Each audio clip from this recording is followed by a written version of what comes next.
Bienvenue chez Elle est la Lune, le podcast inspirant qui va vous aider à entrer en action afin d'incarner et briller de tous les feux de votre belle puissance féminine.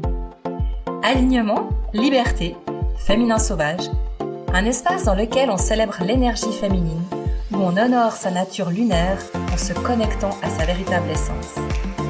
Ici, on questionne les normes et on se défait des conditionnements. Alignement, liberté et intuition sont nos guides pour renverser croyances limitantes, culpabilité et autres idées préconçues. Je suis Anouk Troyet, votre coach sérénité, hypnothérapeute et tarologue, et je vous accompagne à reprendre votre pouvoir féminin.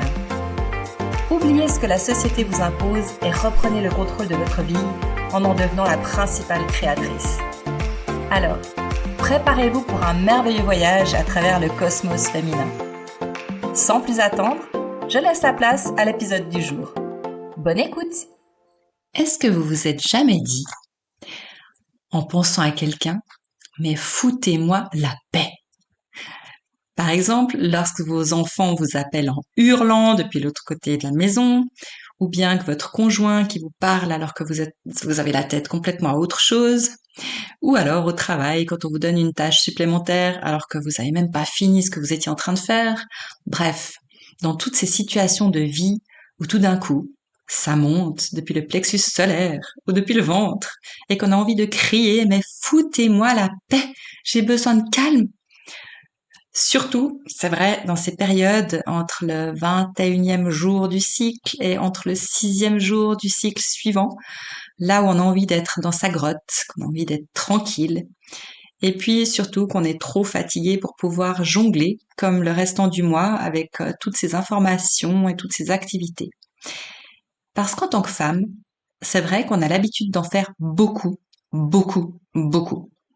Tout simplement parce qu'on nous a conditionnés comme ça. Pour pouvoir avoir notre place dans ce monde typiquement masculin, il faut toujours faire plus. Prouver qu'on est excellente dans le travail, prouver qu'on est excellente en tant que mère de famille, prouver qu'on est excellente en tant que femme, en tant qu'épouse, mais aussi qu'on est excellente dans la gestion d'une petite entreprise, parce que comme je le dis souvent, s'occuper d'un foyer, c'est gérer une petite entreprise. Et il y a de quoi se sentir débordé, dépassé par les événements.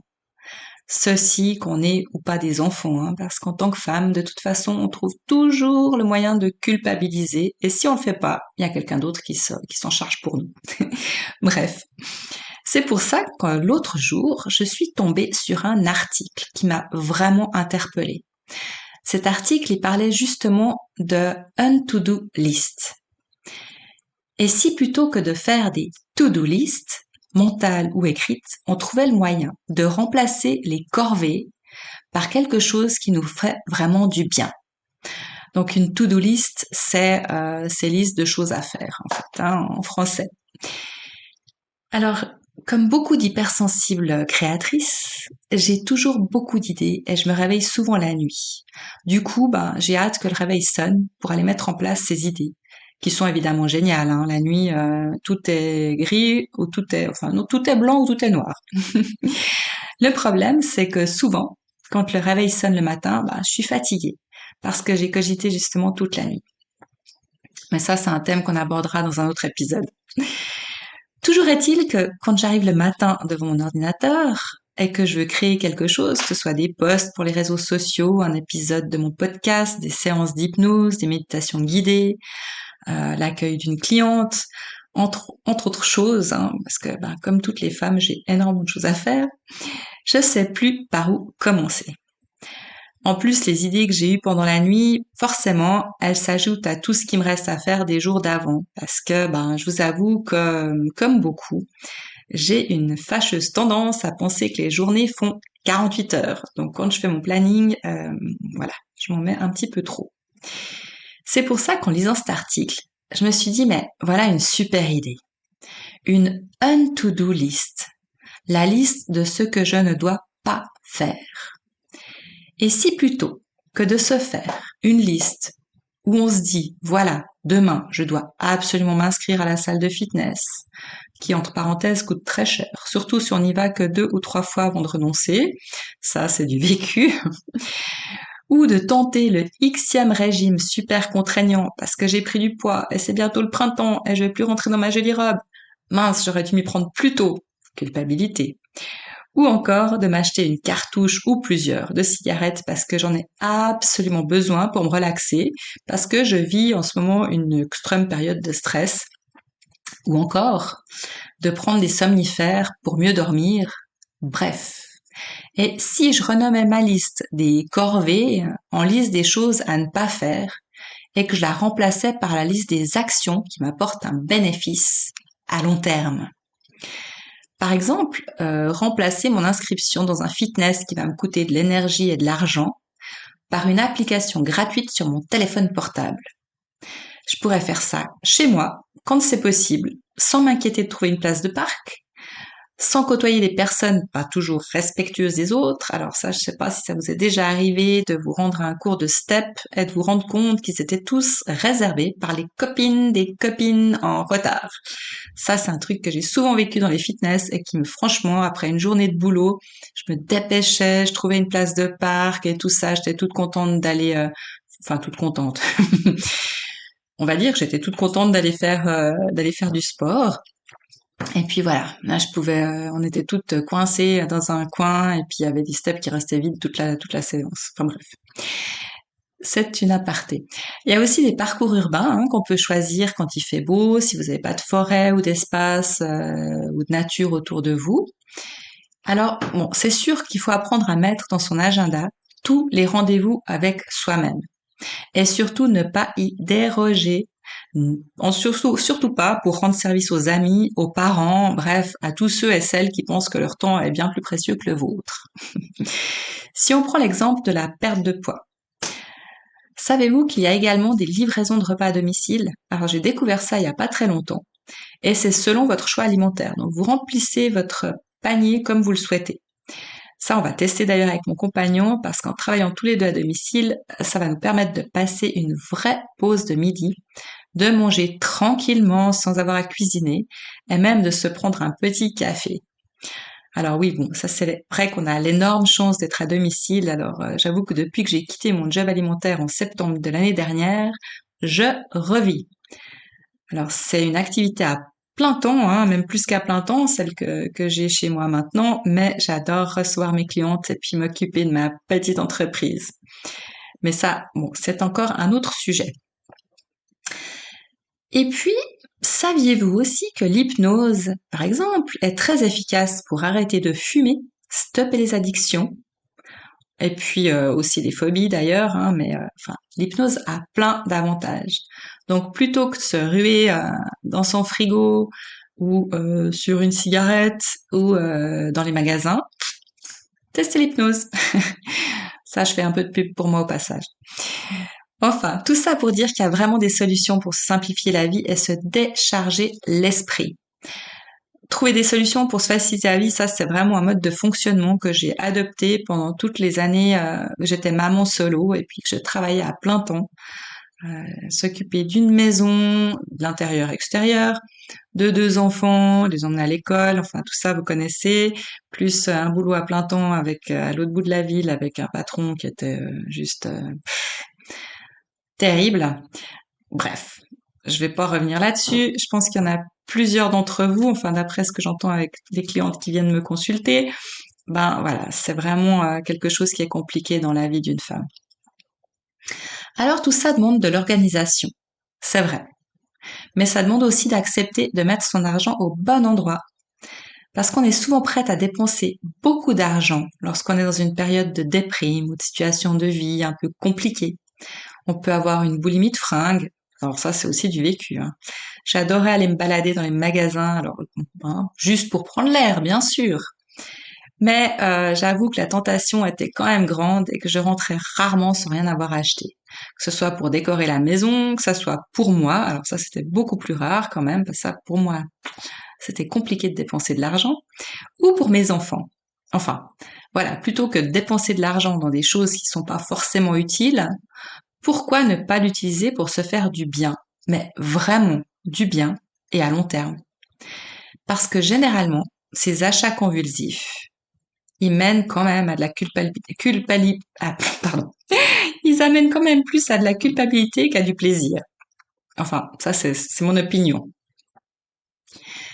Alors, tous les coachs financiers vous le diront, l'argent que vous utilisez pour votre développement personnel, pour vous faire du bien ou pour des formations, c'est un investissement sur vous-même et non pas une dépense. Donc ça, c'est une gymnastique qui est pas facile à faire. Je pense autant pour les hommes que pour les femmes de notre époque.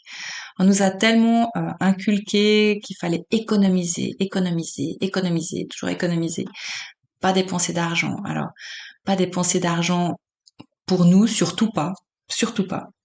Et pourtant, c'est quand même ce qui nous permet d'avoir une vie heureuse en faisant ce qui nous fait plaisir, parce que le but c'est quand même pas de travailler tout le temps à 300% et puis sans jamais avoir de plaisir. C'est d'ailleurs ce qui mène beaucoup aux situations de burn-out, de stress, etc.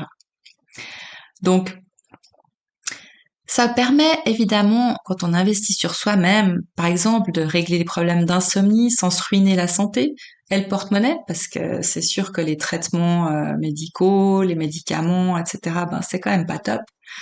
Donc c'est vrai que d'investir sur une thérapie ou bien sur des choses plus naturelles, eh ben c'est quand même sympa. Vous pouvez aussi sortir de la dépendance affective et arrêter de pleurer sur votre ex qui vous pourrit la vie. Bah, en même temps, hein, j'ai envie de vous dire, il n'est plus là. Donc, peut-être que la vie, vous la pourrissez toute seule. Je sais de quoi je parle. Je suis passée par là. Mon ex-mari, pardon, était un homme violent. Donc, je sais vraiment de quoi je parle. Et justement, c'est pour ça que je suis devenue thérapeute parce que je m'en suis sortie en trouvant vraiment des méthodes, des thérapies, avec le chamanisme, avec la médiumnité, avec les massages énergétiques. Enfin, j'ai testé tellement de choses et je peux vous dire que chacune de ces choses, elles m'ont apporté un plus, vraiment. Donc, ben voilà, j'en reviens à un massage énergétique qui pourrait vous aider à harmoniser vos énergies. Juste entre parenthèses, je suis Moon Mother et puis je pratique la Warm Healing. Donc ça, c'est des massages qui sont spécialement pour les femmes,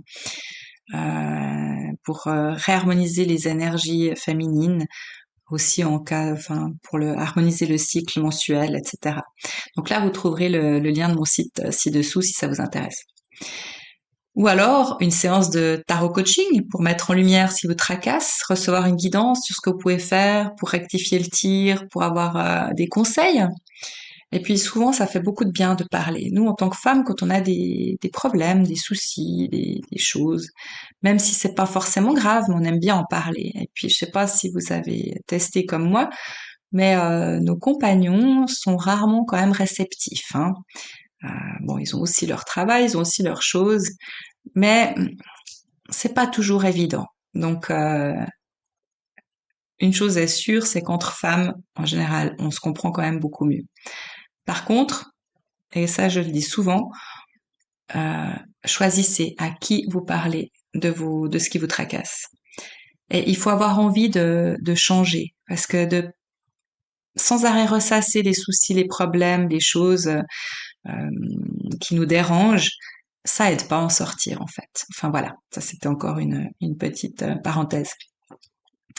Une séance d'hypnose, ça permet vraiment de transformer les schémas répétitifs, de transformer les croyances limitantes et toutes ces choses-là. Enfin, il y a plein de thérapies, de choses que vous pouvez faire.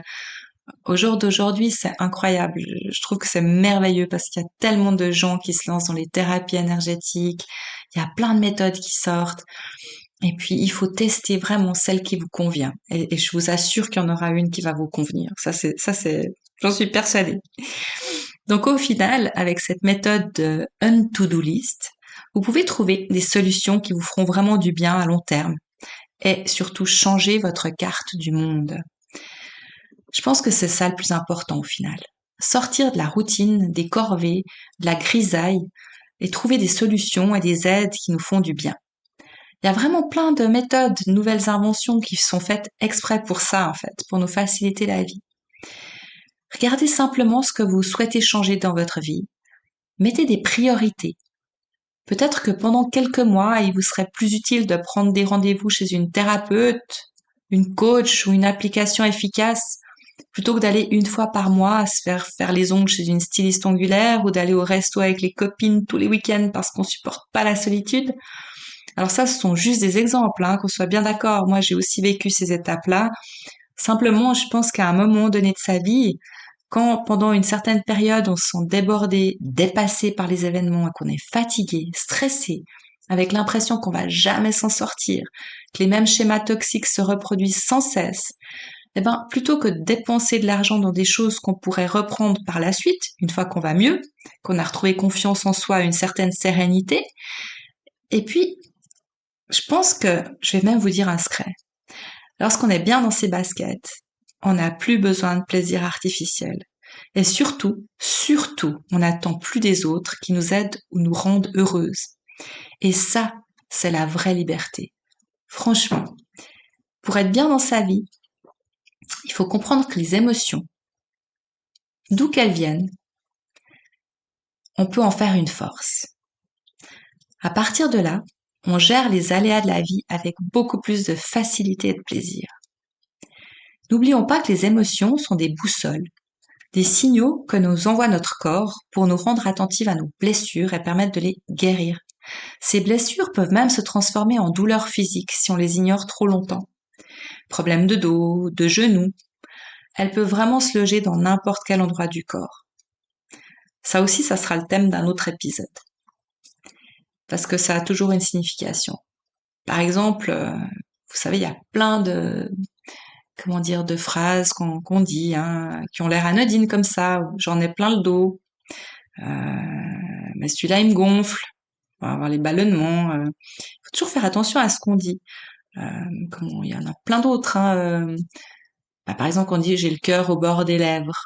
Vous voyez, quand on a des nausées, des choses comme ça, ben oui, ça vient d'où? Ça vient de peut-être d'émotions, de choses qui nous révoltent. Et il y en a plein comme ça. Les genoux, quand on a mal aux genoux, c'est parce qu'on ne veut plus plier le genou devant quelqu'un. On veut plus subir la pression ou l'autorité de quelqu'un. Enfin, il y a plein de choses comme ça. C'est vraiment un monde, un monde très intéressant à découvrir.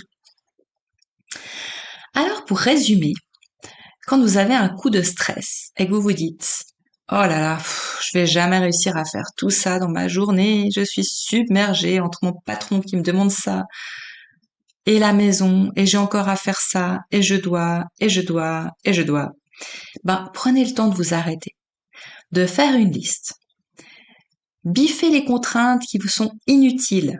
En général, les contraintes inutiles, elles sont demandées par les autres, hein, pour leur rendre service ou pour qu'ils vous aiment, parce que ça, en tant que femme, ben, souvent, surtout avec nos enfants, mais aussi avec nos conjoints ou nos compagnons, ben, on se dit que si on leur dit non, ils vont plus nous aimer. Bon, ça, c'est aussi, il y a aussi certains hommes qui sont comme ça, hein, avec leurs enfants. Mais c'est vrai que c'est inconscient, bien sûr. Mais je vais vous raconter une petite anecdote. Je faisais des cercles, je participais à des cercles de femmes. Et puis un jour, c'était une journée où on faisait une constellation familiale. Et à midi, on a fait notre repas tous ensemble. Et puis je me disais, oui, mais moi j'en ai marre parce que moi je suis trop gentille et puis je me fais toujours bouffer par les autres et tout ça. Et puis ma coach, elle me dit, mais est-ce que t'es sûre que c'est de la gentillesse? Et puis ça m'a choquée, je dis ben oui, bien sûr, de toute façon c'est ce qu'on me dit toujours, t'es trop gentil, t'es trop gentil, et puis oui, je suis gentille, moi je veux toujours faire du bien, je veux toujours aider les autres et tout ça. Puis elle m'a dit mais moi je crois que c'est pas de la gentillesse. C'est juste en fait que c'est une espèce de chantage affectif. Tu te dis que si toi t'es gentil avec les autres vont être gentils avec toi. Et que si tu leur donnes, ils vont te donner. Et que si tu les aimes, ou que tu leur montres que tu les aimes, eh ben eux, ils vont aussi t'aimer. Et je peux vous dire, je me suis pris une baffe. Enfin bon, ça m'a remis l'église au milieu du village, ça m'a donné à réfléchir. Et du coup, je me suis dit, mais alors comment ça va se passer si je dis non? Et petit à petit, c'est ce que j'ai essayé de faire. Et puis, je peux vraiment vous dire que ça aide vraiment. Donc, pour en revenir à nos contraintes, ne gardez sur votre liste que celles qui sont vraiment pesantes pour vous, celles qui vous empêchent de dormir, celles qui vous causent des douleurs, celles qui vous font pleurer. Et puis ensuite, classez-les par ordre prioritaire. Et vous remplacez les corvées en solutions. C'est-à-dire, par exemple, je reprends mon exemple de fitness. J'ai rien contre les fitness, à part ça. Je les ai fréquentés pendant des années. Donc, prenons l'inscription dans un fitness et recherchez une activité physique qui vous plairait. Que ça soit sur une application à domicile, ça aussi je le pratique et c'est vraiment très bien. Enfin, ça me convient. Il y a d'autres personnes à qui ça peut ne pas convenir. Vous avez peut-être envie de voir du monde, de sortir de chez vous, etc. Il n'y a pas de jugement là-dedans. C'est vraiment un exemple. Mais par contre, vous pourriez aussi imaginer la reprise de la danse. Vous savez, ce cours que vous avez laissé tomber depuis tellement d'années parce que quelqu'un vous avait dit ouais, c'est une perte de temps, ou bien franchement, c'est pas pour toi ça. Ou bien alors, lorsque vous êtes stressé, plutôt que de vous ruiner en cigarettes ou en nourriture, investissez plutôt dans un ou une coach, un thérapeute. Faites la différence entre ce qui est bon pour vous et ce que les autres pensent qui est bon pour vous. Vous verrez qu'en tant que femme, on a vraiment tendance à oublier ce qui nous fait du bien pour faire du bien aux autres. Comme je le disais tout à l'heure, simplement par peur de ne plus être aimé, ou par conviction, ou parce que c'est ce qu'on nous a appris, ou par peur des représailles. Alors ça, c'est encore un autre sujet. Alors voilà, mes belles magiciennes. Si vous avez des questions, ou si vous voulez aller de l'avant ou plus loin dans une séance de massage énergétique, de coaching, de tarot, d'hypnose, je vous accueille avec grand plaisir. Ce qui est important, c'est vraiment, comme je le disais, que vous trouviez ce qui peut vous faire du bien. Il faut essayer, il faut tester. Vous trouverez le lien en dessous de cet épisode. Si jamais, voilà, il n'y a pas de souci, vous avez tout qui est là. Vous pouvez me contacter par WhatsApp, par mail, enfin sur mon site. De toute façon, je réponds à tous les messages, même surtout les commentaires. Si vous mettez des commentaires, n'hésitez pas à liker ou mettre des commentaires sous ce podcast afin que je sache si c'est un sujet qui vous intéresse, ce que vous en avez pensé, ou bien ce que j'aime beaucoup aussi, ce qui serait chouette, ce serait que vous partagiez vos propres expériences, comment vous les avez vécues, ce que vous avez fait, ce qui vous fait du bien, ce que vous avez trouvé comme méthode, enfin vraiment qu'on puisse partager. J'aimerais vraiment que ce podcast soit vraiment un lieu de partage entre nous, en privé, on va dire comme ça. Et puis, eh bien, dans l'intervalle, je vous remercie beaucoup pour votre écoute. Et puis, je vous dis à la semaine prochaine. Bye bye.